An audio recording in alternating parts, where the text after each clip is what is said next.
kepadamu.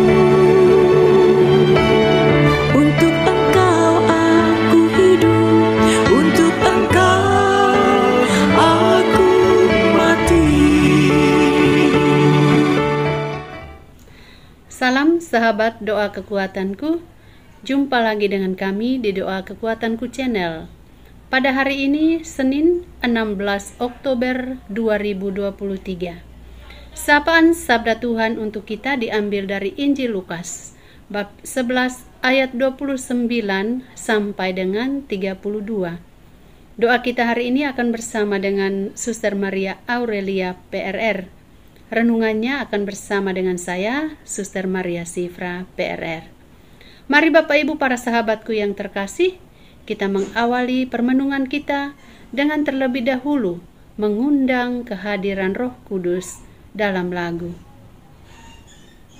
Roh Kudus tamu hatiku, cinta Allah yang abadi, nyalakan dalam batinku api cinta yang ilahi. Sudilah kau perbarui hati seluruh umatmu, agar berubah kiranya wajah bumi kami ini.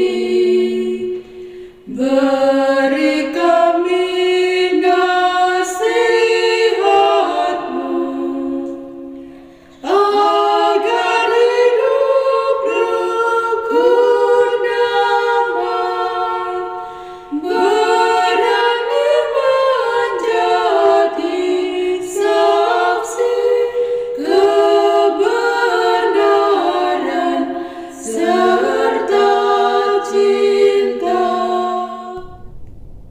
Dalam nama Bapa dan Putra dan Roh Kudus, amin.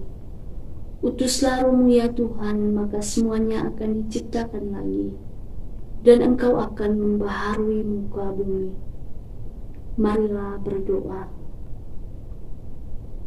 Tuhan Allah yang Maha Esa, Engkau memanggil setiap orang kepada kemerdekaan dalam Kristus Putra-Mu. Maka pada hari proklamasi kemerdekaan ini, kami mohon kepadamu, lindungilah tanah air kami, agar tetap bebas, merdeka, dan aman sentosa. Anugerahkanlah kepada bangsa kami kemerdekaan sejati, agar di seluruh wilayahnya berkuasa keadilan dan damai, kemanusiaan, kerukunan, dan cinta kasih, dengan perantaraan Kristus Tuhan kami. Amin.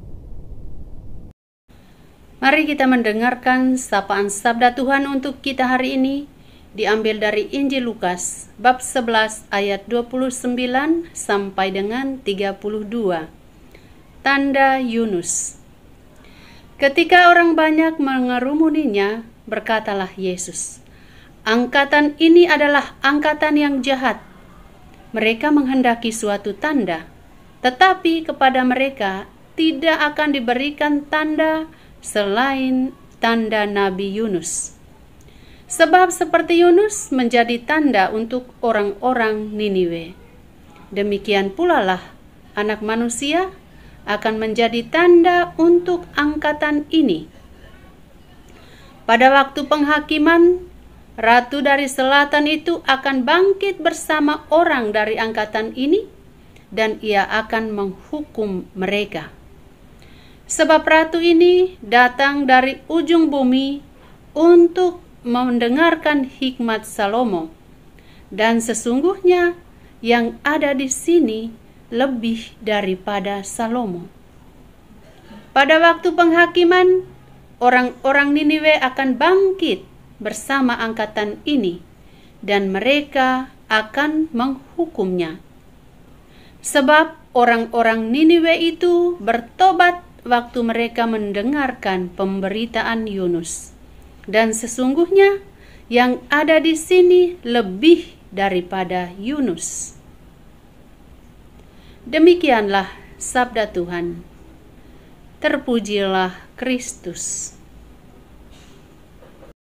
Bapak Ibu, para sahabatku yang terkasih, saya mengucapkan selamat awal pekan untuk kita sekalian. Penginjil Lukas dalam kisahnya yang baru saja kita dengarkan berbicara tentang tanda yang diberikan oleh Yesus kepada orang-orang yang mencari tanda. Saya mencatat 4 hal yang ditekankan menurut penginjil hari ini. Yang pertama, mencari tanda. Orang banyak selalu mencari tanda-tanda atau mujizat untuk mempercayai sesuatu. Mereka ingin bukti konkret, sesuatu yang nyata. Ini mencerminkan bagaimana seringkali kita ingin bukti sebelum mempercayai Tuhan. Namun, Yesus mengingatkan kita bahwa keyakinan sejati memerlukan lebih dari sekedar tanda-tanda. Keyakinan yang mendalam membutuhkan iman yang tulus tanpa mengandalkan mujizat semata. Tentu kita mengharapkan mujizat, tetapi jangan sampai mujizat yang kita harapkan itu menjadi penghalang untuk kita lebih percaya pada Yesus. Yang kedua, ketaatan terhadap panggilan. Ketika Yesus memerintahkan orang-orang untuk angkut kapal pelayaran mereka dan pergi ke seberang, itu Dia menunjukkan kepada kita bahwa kita harus taat kepada panggilannya. Meskipun itu mungkin tampak sulit, mungkin kita merasa berat, mungkin kita merasa tidak masuk akal, tetapi ketika Yesus memerintahkan kita untuk melakukan sesuatu, kita harus taat. Di dalam taat, dalam tanda kutip, ada iman, ada rasa percaya yang kuat. Kita harus memindahkan kapal kita sendiri, yaitu kita harus berani mengambil satu tindakan, mengambil satu langkah yang membantu kita untuk lebih dekat dengan Tuhan. Misalnya, ketika kita mengalami kesulitan hidup, mungkin pekerjaan-pekerjaan kita belum membuahkan hasil, atau mungkin kita sering ditimpa sakit dan penyakit, tetapi kita diminta untuk percaya pada Yesus. Jangan lebih percaya pada hal-hal yang membuat kita kurang percaya pada Yesus. Yang ketiga, perbandingan dengan Nabi Yunus. Yesus membandingkan dirinya dengan Nabi Yunus. Yunus menjadi tanda bagi orang-orang Niniwe dan menyampaikan pesan pertobatan kepada mereka. Demikian pula Yesus datang sebagai tanda bagi kita. Pesannya untuk kita adalah pesan kasih, pesan keselamatan yang harus kita sambut, yang harus kita sampaikan kepada orang lain.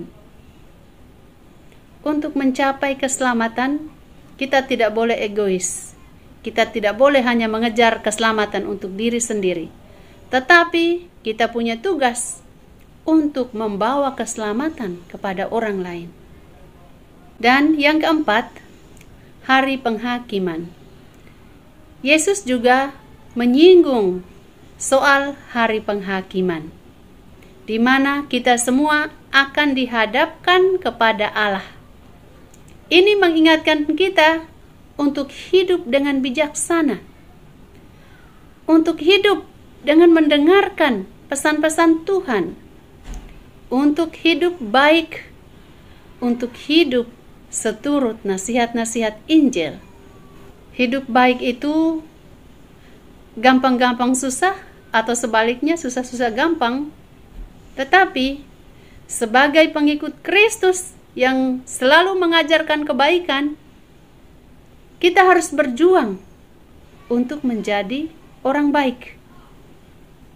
Bapak Ibu, para sahabatku yang terkasih, Tuhan mengajak kita untuk lebih mendalam dalam iman. Tuhan mengingatkan kita bahwa Yesus adalah tanda sejati, tanda yang abadi, bukan tanda yang hanya sementara atau bukan tanda yang hanya berlaku untuk orang-orang pada zamannya, tetapi tanda yang berlaku untuk kita sampai saat ini, bahkan sampai dengan generasi-generasi yang akan datang. Karena Yesus adalah tanda yang kekal. Karena itu, mari kita terus mencari Yesus. Kita terus mengikuti Yesus. Kita terus mempercayai Yesus dalam hal apapun dalam hidup kita. Tuhan Yesus memberkati. Marilah kita menyampaikan doa-doa permohonan kita. Tuhan Allah yang Maha Esa, Engkau telah memanggil setiap orang kepada kemerdekaan sejati dalam Kristus. Semoga Bapa yang Maha Kuasa mendampingi kita, agar kita dapat mengisi kemerdekaan bangsa kita dengan keadilan dan cinta kasih. Marilah kita mohon, kabulkanlah doa kami ya Tuhan. Tuhan Bapa yang Maha Kuasa, pemersatu umat manusia, telah menghimpun kita dalam umat-Nya yang kudus dan membebaskan kita dari kuasa kegelapan.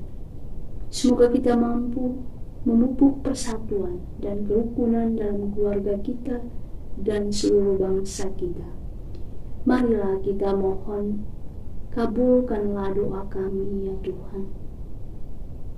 Tuhan pemberi hikmat dan kebijaksanaan, telah menerangi hati manusia dengan kebenaran dan kebebasan kita dari jerat dosa dan kejahatan. Semoga kita mendukung usaha para wakil rakyat kita untuk menciptakan suatu masyarakat yang sungguh adil dan makmur. Marilah kita mohon, kabulkanlah doa kami ya Tuhan. Kita menyalahkan orang-orang kecil yang kehilangan harapan dalam hidup mereka. Semoga Tuhan menganugerahkan rahmat kekuatan serta rahmat kegembiraan di dalam kehidupan mereka setiap hari. Marilah kita mohon, kabulkanlah doa kami ya Tuhan. Bapa kami yang ada di surga, dimuliakanlah nama-Mu. Datanglah kerajaan-Mu, jadilah kehendak-Mu di atas bumi seperti di dalam surga. Berilah kami rezeki pada hari ini, dan ampunilah kesalahan kami, seperti kami pun mengampuni yang bersalah kepada kami. Dan janganlah masukkan kami ke dalam pencobaan, tetapi bebaskanlah kami dari yang jahat. Amin. Salam Maria, penuh rahmat, Tuhan serta-Mu. Terpujilah Engkau di antara wanita, dan terpujilah buah tubuh-Mu, Yesus. Santa Maria, Bunda Allah, doakanlah kami yang berdosa ini, sekarang dan waktu kami mati. Amin. Yesus Kristus, anak Allah yang hidup terang dunia, aku sembah sujud kepadamu. Untuk Engkau aku hidup, untuk Engkau aku mati. Yesus Kristus, anak Allah yang hidup terang dunia, aku sembah sujud kepadamu. Untuk Engkau aku hidup, untuk Engkau aku mati. Yesus Kristus, anak Allah yang hidup terang dunia, aku sembah sujud kepadamu. Untuk Engkau aku hidup, untuk Engkau aku mati. Santa Maria Reina Rosari, doakanlah kami. Santo Yosef, doakanlah kami. Santo Gabriel, doakanlah kami. Santo dan Santa pelindung kami masing-masing, doakanlah kami. Terpujilah kiranya Yesus Kristus, sampai selama-lamanya. Amin. Marilah kita mohon berkat dari tangan Roh. Tuhan bersamamu. Semoga saudara-saudara sekalian dilindungi, dibimbing, dan diberkati oleh Allah yang Maha Kuasa, Bapa dan Putra dan Roh Kudus. Amin. Terima kasih Bapak Ibu para sahabatku yang terkasih, sudah hadir bersama kami dalam doa dan permenungan kita hari ini. Kita akan berjumpa lagi dalam doa dan permenungan pada hari-hari yang akan datang. Kami akan selalu hadir untuk menyapa setiap hati.